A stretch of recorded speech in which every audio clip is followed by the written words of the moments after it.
विकास भवन में भाकपा माले के पदाधिकारियों ने संभल की जामा मस्जिद विवाद में मारे गए लोगों को लेकर किया प्रदर्शन।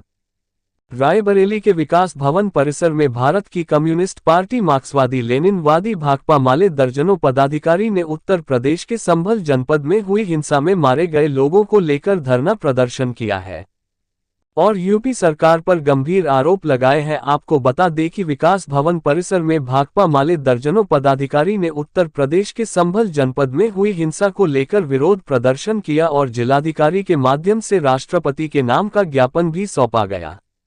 धरना प्रदर्शन कर रहे पार्टी के सदस्य विजय विद्रोही ने बताया कि यूपी के संभल में हुई हिंसा भारत के धर्मनिरपेक्ष और लोकतांत्रिक ताने बाने को नष्ट करने का एक प्रयास है। ज्ञानव्यापी और अन्य स्थलों पर देखे गए पैटर्न के बाद संभल में ये दावा करके विश्वास पैदा किया गया कि 16 शताब्दी की जामा मस्जिद पहले एक मंदिर थी, जिसको लेकर किए गए सर्वेक्षण में न्याय संहिता का उल्लंघन किया गया और कहा संभल में मनमाने और भड़काऊ सर्वेक्षण के खिलाफ प्रदर्शन करने वालों पर योगी शासन की क्रूर कार्रवाई के दौरान पुलिस ने 5 मुस्लिम युवकों को गोली मारकर हत्या कर दी। पूरी घटना सांप्रदायिक ध्रुवीकरण को बढ़ावा देने और प्रदेश भर में मुस्लिम समुदाय के सदस्यों को डराने धमकाने के लिए हालिया यूपी चुनाव जीत से उत्साहित संघ भाजपा की एक संयोजित साजिश की ओर इशारा करती है। आरोप लगाते हुए कहा कि भाजपा पुलिस गाजोर द्वारा हिंसक कार्रवाइयों की एक श्रृंखला देखी गई है।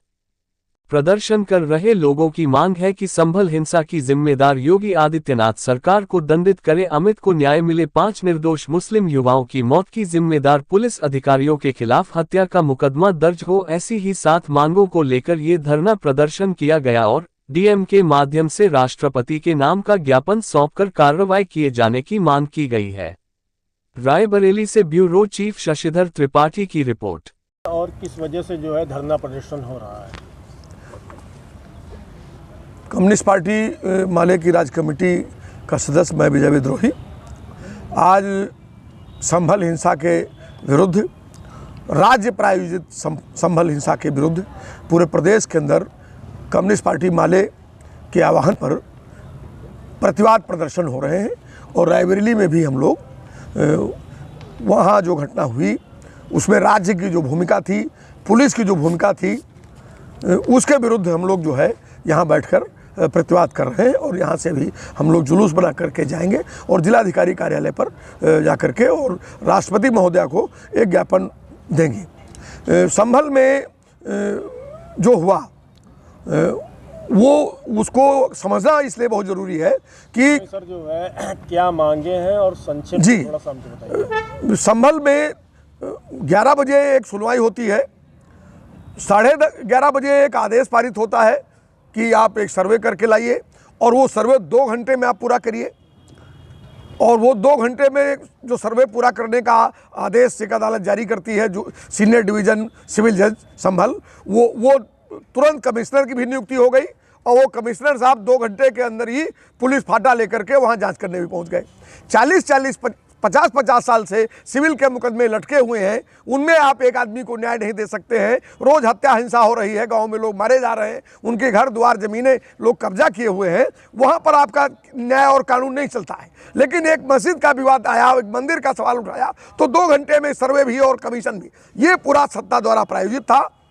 लोगों ने जब इस अचानक हुई कार्रवाई का प्रतिरोध किया, लोकतांत्रिक तरीके से विरोध किया, तो पुलिस ने नृशंसतापूर्वक गोली चलाई। उसके बाकायदे फुटेज है, गलियों में घुस करके लोगों के घरों के ताले तोड़े, लोगों को पकड़ा, लाए और एक नौजवान की यहाँ तक कहा जाता है कि घर से निकाल करके हत्या कर दी गई।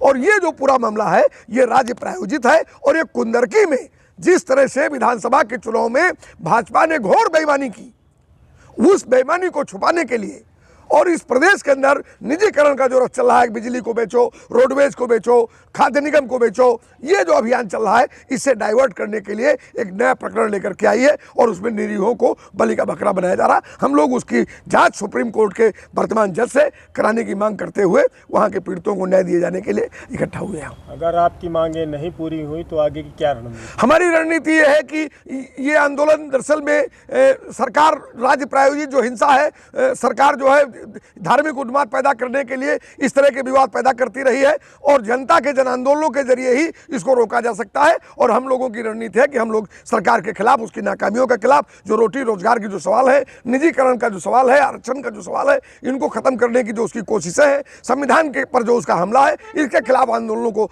आगे ले जाएंगे। और ये तमाम सारे सवाल तभी सरकार को पीछे ढकेल सकते हैं, सांप्रदायिकता के रथ को तभी रोक सकते हैं जब जनता अपने बुनियादी सवालों को लेकर के लड़ाई के मैदान में आए।